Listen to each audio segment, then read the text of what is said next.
ហើយនេះកូនបងអូននេះពណ៌ស្អាតណាអូននេះកុំបារម្ភអូនអត់អីទេកុំបងថ្មីជ្រើអូនមានគ្រប់ពណ៌ស្អាតណាហើយមានគូគោរបស់គេបងអូននេះឡយណានិ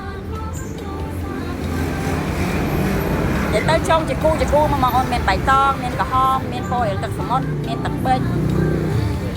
ស្អាតអូនអើយ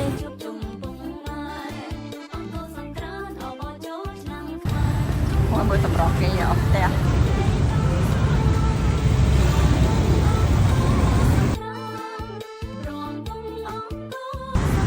ចាទូត្រូវបងប្អូនថ្ងៃនេះថ្ងៃ2ខែ4នេះអីបានចេញចំនួន10បងទៀតហើយ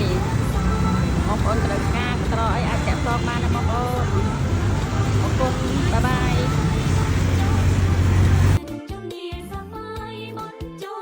បងទឹកថ្នោត4គ្រូធំ1